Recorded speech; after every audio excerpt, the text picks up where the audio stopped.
그 후에 다윗이 블레셋 사람들을 쳐서 항복을 받고 블레셋 사람들의 손에서 가드와 그 동네를 빼앗고 또 모압을 치매 모압 사람이 다윗의 종이 되어 조공을 바치니라. 소바왕 하닷에셀이 유브라데 강가에서 자기 세력을 펴고자 하매 다윗이 그를 쳐서 하맛까지 이르고 다윗이 그에게서 병거 1000대와 기병 7000명과 보병 20000명을 빼앗고 다윗이 그 병거 100대의 말들만 남기고 그 외의 병거의 말은 다 발의 힘줄을 끊었더니 다메섹 아람 사람이 소바왕 하닷에셀을 도우러 온지라. 다윗이 아람 사람 22000명을 죽이고 다윗이 다메섹 아람에 수비대를 두매 아람 사람이 다윗의 종이 되어 조공을 바치니라. 다윗이 어디로 가든지 여호와께서 이기게 하시니라. 다윗이 하닷에셀의 신하들이 가진 금방패를 빼앗아 예루살렘으로 가져오고 또 하닷에셀의 성읍 디브핫과 군에서 심히 많은 놋을 빼앗았더니 솔로몬이 그것으로 놋대야와 기둥과 놋그릇들을 만들었더라. 하맛 왕 도우가 다윗이 소바 왕 하닷에셀의 온 군대를 쳐서 무찔렀다 함을 듣고 그의 아들 하도람을 보내서 다윗 왕에게 문안하고 축복하게 하니 이는 하닷에셀이 벌써 도우와 맞서 여러 번 전쟁이 있던 터에 다윗이 하닷에셀을 쳐서 무찔렀음이라. 하도람이 금과 은과 놋의 여러 가지 그릇을 가져온지라. 다윗 왕이 그것도 여호와께 드리되 에돔과 모압과 암몬 자손과 블레셋 사람들과 아말렉 등 모든 이방 민족에게서 빼앗아온 은금과 함께 하여 드리니라. 스루야의 아들 아비새가 소금 골짜기에서 에돔 사람 18,000명을 쳐 죽인지라. 다윗이 에돔의 수비대를 두매 에돔 사람이 다 다윗의 종이 되니라. 다윗이 어디로 가든지 여호와께서 이기게 하셨더라. 다윗이 온 이스라엘을 다스려 모든 백성에게 정의와 공의를 행할세 스루야의 아들 요압은 군대 사령관이 되고 아힐루스의 아들 여호사밧은 행정장관이 되고 아휴두베의 아들 사독과 아비아달의 아들 아비멜렉은 제사장이 되고 사오사는 서기관이 되고 여호야다의 아들 브나야는 그렛 사람과 블렛 사람을 다스리고 다윗의 아들들은 왕을 모시는 사람들의 우두머리가 되니라. 기도하겠습니다.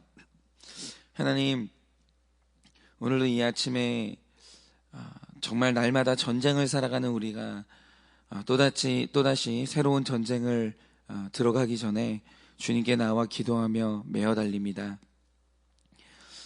하나님 아버지, 단 하루도 이 전쟁이 그칠 날이 없고 우리가 만나는 대적들이 단 한 번도 쉬운 상대가 없는데 오직 주의 은혜가 아니고서는 이 전쟁이 이길 수가 없고 또 주의 은혜가 아니고서는 이 전쟁을 통하여서 하나님이 이루시고자 하는 승리를 얻을 수가 없사오니 하나님, 오늘도 우리가 이 전쟁을 할 때 전쟁을 해야 될지 말아야 될지 또한 우리가 이 전쟁에서 무엇으로 승리해야 될지 알게 하여 주시고 지략을 주시고 전략을 허락하여 주셔서 오늘도 승리하며 하나님께 영광 돌리는 하루 살 수 있도록 주님께서 함께하여 주시옵소서. 주님, 오늘도 주님의 음성을 듣고 한 발자국 한 발자국 가고자 합니다. 말씀하여 주시옵소서. 예수님의 이름으로 기도드립니다. 아멘. 네, 오늘 우리가 이 다윗이 수행하고 있는 전쟁이 뭘 의미하는지, 그리고 우리가 지금 삶에서 날마다 치러야 되는 이 전쟁을 하나님이 왜 허락하시고 왜 우리에게 대적들을 보내시는지 이 해석을 좀 하려고 하는데요. 일단 이 전쟁을 해석할 때 가장 이 기본적인 것부터 접근을 해야 되는데요. 하나님은 사울이 전쟁을 할 때 그 전쟁에서 패배하게 하심으로 이스라엘도 패하고 사울도 죽게 하셨습니다. 그런데 구속사 속에서 사울이 이 전쟁에서 패했다는 말의 의미가 뭐냐면 무력이 부족했다거나 전략이 실패했다거나 이런 게 아니라 하나님께서 그 전쟁을 지지하지 않았고 하나님이 그 전쟁에 개입하지 않았다는 거예요. 그러니까 지는 거예요. 언제나 택자의 전쟁은 하나님이 개입하냐 지지하지 않냐, 이게 가장 중요한 겁니다. 그런데 오늘 말씀을 보면 다윗의 전쟁을 하나님이 어떻게 보시는지를 정확히 보여주는데요. 그게 뭡니까? 이 표현이 6절과 13절에서 반복적으로 표현되는데 이렇게 기록하고 있죠. 다윗이 어디로 가든지 여호와께서 이기게 하시니라. 또 다윗이 어디로 가든지 여호와께서 이기게 하시니라. 뭡니까?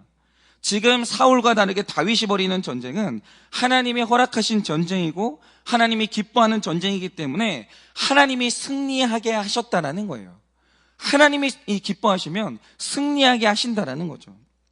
그런데 우리가 이 전쟁에 관해서 하나 해결하고 가야 될 문제가 있습니다. 그게 뭐냐? 자, 지금 다윗이 진행하는 것은 나라의 외교관들이 책상에 모여서 하는 협상 전쟁이 아니에요. 말싸움이 아닙니다. 진짜 이 전쟁은 칼과 칼이 부딪히고 불가피하게 누군가를 죽어야 되는 진짜 전쟁을 하고 있는 거예요. 그런데 여호와께서 이 전쟁을 이기게 하셨다는 기록과 뭔가 충돌하는 사실이 하나 있다라는 거죠. 그게 뭐냐? 우리가 지금 계속해서 이 성전에 관한 이야기를 하고 있는데, 어느 날 다윗이 하나님께 기도하기를 하나님을 위해서 성전 하나를 건축하고 싶다고 그렇게 기도를 합니다. 그런데 하나님께서 그 소원을 거절하세요. 그런데 그 거절의 이유를 뭐라고 말씀하시냐? 역대상 22장 8절을 보면 이렇게 기록하고 있습니다.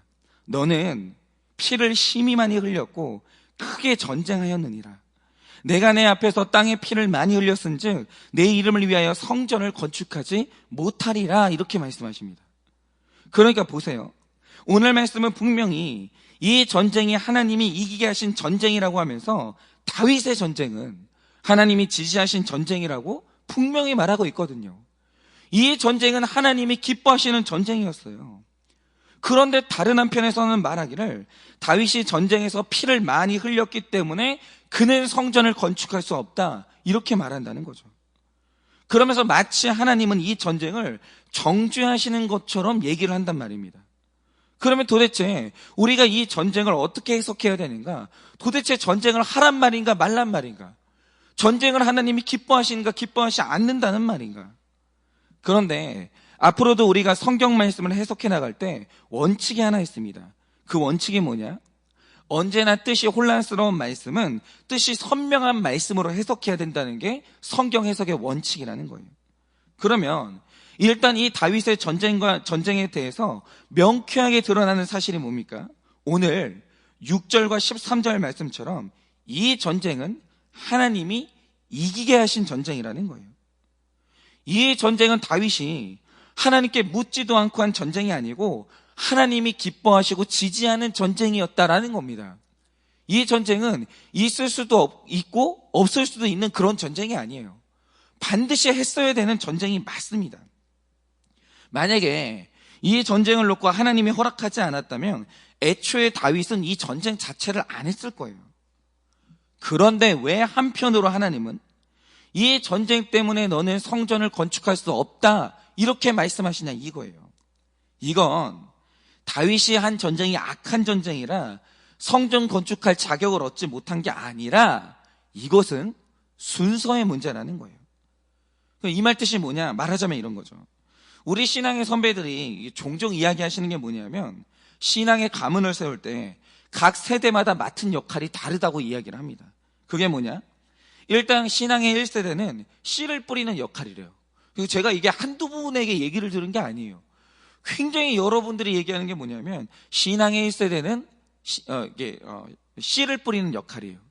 그리고 2세대는 씨가 뿌려진 밭을 열심히 가꾸는 세대라는 거죠. 그러면 3세대는 뭐냐? 그 밭에서 난 열매를 거두는 세대라고 그렇게 말씀들을 하십니다. 그러니까 이게 성경적인지는 모르겠는데 앞선 세대를 경험한 신앙 세대와 2세대, 3세대의 역할을 이렇게 구분들을 하십니다. 그러면 제가 하나 여쭤볼게요. 씨를 뿌리는 세대와 밭을 가꾸는 세대가 있고 열매를 따는 세대가 있는데, 그러면 이 3대 중에 누가 더 선하고 의로운 세대입니까? 여러분, 열매를 따는 세대가 더 의로운 세대고 씨를 뿌리는 세대는 의로운 세대가 아닙니까? 그런 게 아니라는 거예요. 씨를 뿌리는 세대는 쌓은 덕이 없어서 씨 뿌리는 고생을 하는 거고, 열매를 따는 세대는 쌓은 덕이 있어서 열매를 따고, 이런 게 아니라는 겁니다. 이거는 그냥 단순히 순서의 문제고 맡겨진 사명과 역할의 문제라는 거예요. 아니, 생각을 해보세요. 누가 씨를 뿌린 사람이 없는데 어떻게 그 밭에서 싹이 납니까? 있을 수가 없죠. 그리고 그 싹을 관리하는 사람이 없으면 어떻게 거기서 열매를 따요? 여러분, 원래 열매를 맺는다는 건 순서의 문제고, 하나님 뜻 안에서 누군가는 각 순서를 감당해야 될 사명이 있는 거예요. 누군가는 해야 될 거 아닙니까? 그러니까 뭐 씨 뿌리는 사람은 열매 따는 사람에 비해서 뭐 덜하거나 뭐 이런 문제가 아니라는 겁니다. 그런데 이 성전 건축의 문제도 마찬가지예요. 결국 이 성전은 솔로몬이 건축한 게 맞습니다. 그런데 솔로몬이 이 성전을 어떻게 건축했냐 이거예요. 7절과 8절을 보면 그 이유가 기록되어 있는데, 다윗이 이 전쟁을 통해서 하다네셀 같은 적국에게 성전 건축 재료를 탈취합니다. 그러니까 다윗은 성전 재료를 준비하는 역할이었던 거예요. 그러면 8절에 솔로몬이 다윗이 준비한 재료로 놋대와 기둥과 놋그릇들을 만드는 거예요. 만드는 건 누구의 역할이냐? 그건 솔로몬의 역할이에요. 그러니까 오늘 말씀이 말하는 바 다윗의 역할은 뭐냐면, 성전 건축을 준비하는 역할이 다윗의 역할이고 성전을 세우는 역할은 솔로몬의 역할이었을 뿐인 거예요. 그러니까 하나님이 말씀하시길 너는 많은 피를 흘렸기 때문에 성전 건축을 할 수 없다를 정확히 어떻게 해석해야 되냐면, 너는 성전 건축을 위해 피 흘림의 준비를 해야 된다라는 거예요. 성전 건축은 네 역할이 아니고 성전 준비가 네 역할이라는 거죠. 근데 그 준비가 뭐냐? 피 흘림으로 준비를 해야 된다는 거예요. 그러니까 이렇게 해석을 해야 된다는 거죠. 그러면 다윗이 성전 건축 전에 피를 흘리는 준비를 하는 이 전쟁의 의미는 도대체 뭐냐라는 거죠. 이게 중요한 건데요. 제가 역대상을 묵상하면서 레위인에 대해서 나눌 때 레위인의 핵심 사역이 피 흘림의 사건을 해석하는 역할이다, 이렇게 말씀드렸거든요. 그런데 이게 너무 중요한 이유가 뭐냐면, 결국 우리가 구원받는다는 건 예수 그리스도께서 나의 구원자로 영원히 나의 안에 임마누엘, 나에게 임재하시는 사건이에요. 내가 성전으로 세워지는 사건이 구원이라는 거죠. 그런데 예수님이 나에게 임재하시는 내가 성전이 되기 전에 반드시 먼저 있어야 되는 게 뭡니까? 피 흘림에 대한 정확한 해석이 먼저 준비가 돼야 돼요.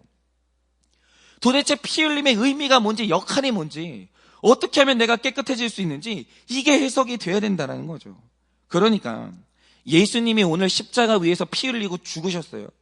그런데 그 피를 보면서 여전히 아직도 저 피는 내 아내를 위해 흘린 피야, 이 복음을 좀 우리 아내가 듣고 정신을 차려야 돼, 이러거나, 저 피는 내 자녀를 위해서 흘린 피야, 얘가 예수님 만나고 좀 정신을 차려야 되는데, 공부 좀 열심히 해야 되는데, 여전히 이렇게 해석하면 예수님이 내 구원자로 임하실 수가 없다라는 거예요. 여전히 아직도 나는 그런 해석 가운데서는 성전이 아니라는 거죠. 언제나 내 삶 속에 피 흘리는 사건이 일어날 때 그 피가 내 죄 때문에 뿌려졌다는, 이 피는 나를 깨끗하게 하는 피라는 이 피에 대한 구속사의 해석이 열려야 그 신앙 고백을 통해서 예수님이 나의 구원자로 임마누엘 하시고 나는 성전으로 깨끗하게 씻겨지는 거예요. 마찬가지로 하나님께서 다윗에게 말씀하시길, 너는, 너의 맡겨진 사명은 전쟁터에서 피 흘리는 이 사명이지, 이 피를 해석하는 사명이지 성전 건축이 아니야 라고 하실 때 이 말씀의 의미가 뭐겠습니까? 너가 만나는 대적들을 통해서 네가 네 죄를 보고 회개함으로 예수님이 임하실 성전을 건축하는 게, 성전 건축을 준비하는 게 오늘 다윗의 역할이라는 거예요.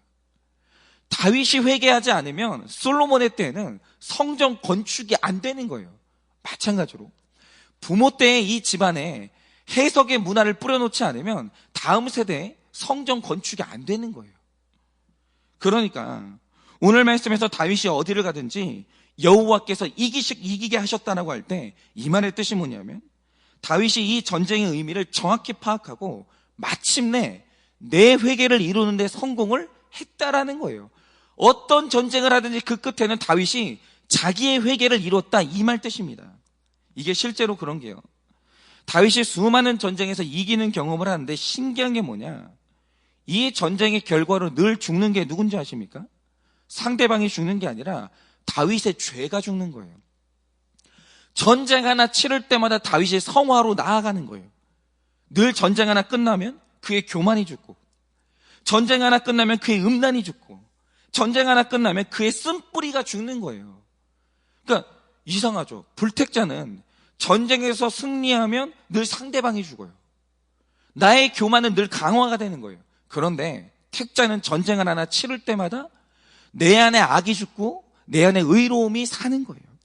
왜냐하면 다윗은 이 전쟁에서 흘려지는 피가 블레셋 때문에 뿌려지는 피가 아니라 내 죄를 보고 내 죄를 회개케 하시는 하나님의 전쟁이구나, 이거를 깨달았기 때문이에요. 이거를 정확히 알았거든요. 그러면 몇 구절을 보면서 이 전쟁의 의미를 좀 보자 이거죠.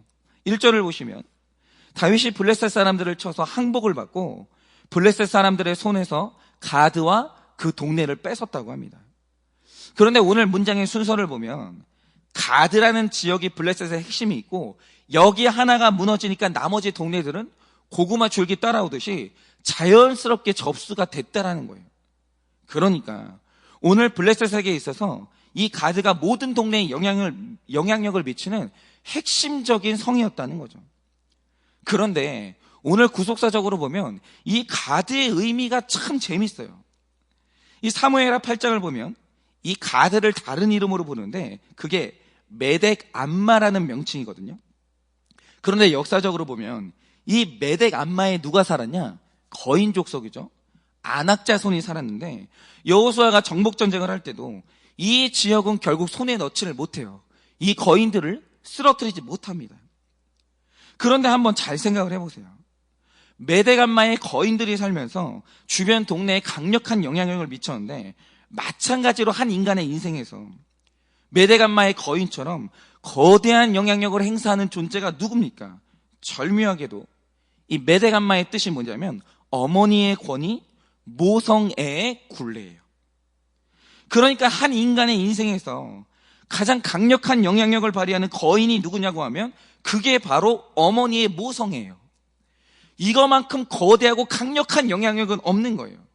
그런데 오늘 다윗이 여호수아도 정복하기 실패한 이 어머니의 모성애와 전쟁을 했다라는 거예요. 근데 그 이상하지 않습니까? 아니, 어머니의 모성애가 세상에서 가장 아름답고 좋은 건데 왜 택자는 이 어머니의 모성애와 전쟁을 해야 되냐 이거죠. 세상에서 하나님의 사랑과 가장 비슷한 게 모성애고 연약한 나를 오늘 청년으로 만들어주는 이 숭고한 힘이 모성애인데 여러분, 이 모성애 안에도 우리가 싸워야 될 죄가 있을까요? 물론 있다라는 거예요. 그러면 이 모성애 속에 있는 죄가 뭡니까? 모성애라는 것은 반드시 이거 끊어내야 되는 시점이 있어요. 그게 내 자녀의 결혼 시점인데 자녀가 결혼할 때 모성애를 끊어주면 그건 세상에서 가장 숭고한 사랑으로 남아요. 그게 맞습니다. 그런데 결혼을 했는데도 모성애가 끊어지지 않는다. 그럼 그 모성애가 한 가정을 파괴하고 부부의 연합을 방해하는 안악자손이 된다는 거예요.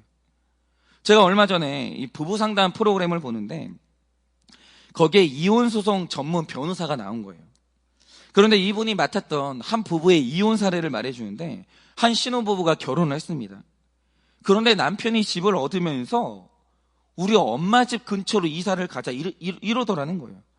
근데 뭐 부모님 근처에 사는 거 나쁘지 않자라고 하면서 그거 문제 삼지 않았습니다. 그런데 어느 날 이 시어머니가 이 며느리한테 오더니 하는 말이 뭐냐면 너희 집 비밀번호를 좀 알려달라고. 그러면 너희가 없는 시간에 내가 와서 반찬도 해주고 빨래도 해줄게. 이렇게 얘기를 한 거예요. 그때도 며느리가 그러면 나쁘지 않겠다 싶어서 문제 삼지 않았어요. 그런데 이 어머니가 그 후로 집에 드나들면서 부부 사이에 간섭을 하기 시작하는데 심지어 어떤 일까지 있었냐면 며느리의 속옷을 지적하면서 이건 내 아들이 좋아하는 스타일이 아니야. 이런 얘기를 하지 않나. 이건 아들이 너한테 한 말이 아니라 나한테만 해준 말이라고 하면서 이 어머니한테 아들이 했던 욕을 그대로 전달하는 거예요. 그러면서 하는 말이 뭐냐면 너 때문에 내 아들이 힘들어한다고. 너 좀 고치라고. 이런 식으로 계속 간섭을 하는 거예요. 그래서 이 며느리가 도저히 이대로는 살 수가 없어서 이 부모님이 떨어진 곳으로 이사를 가자고 어머니나 나냐 이렇게 말을 하는데 여러분, 세상의 모든 자녀들은요 이렇게 새로 식구가 된 배우자와 어머니 사이에 끼잖아요. 그러면 어느 한쪽을 선택하지를 못해요. 왜입니까? 물론 내 배우자도 소중하지만 자녀들에게 있어서 평생을 느꼈던 어머니의 모성애는 일종의 굴레예요. 강력한 굴레. 이 거인 같은 존재거든요. 그래서 사실 여기서 선을 그어주고 관계를 끊어줘야 되는 사람이 누구냐면 자녀는 그걸 못 끊어요. 여러분, 그 어떤 아내의 그 사랑보다 모성애를 이길 수가 없어요. 그러면 여기서 끊어줘야 되는 사람이 누구냐면 자녀가 아니라 어머니 쪽이에요. 그런데 어머니가 이걸 끊어주지 않으면 자녀들은 배우자와 어머니 사이에서 갈등을 하다가 그 지옥을 살아요. 정말 지옥을 삽니다. 그러다가 결국 이 부부는 가정이 파탄나고 이혼을 했어요. 즉, 끊어지는 모성애는 선하지만 끊어지지 않는 모성애는 세상에서 가장 거대한 악이라는 거예요. 한 남자와 여자가 그 연합을 할 때 그 연합을 방해하는 가장 큰 거인이 누구냐? 그게 바로 끊어지지 않는 모성애예요.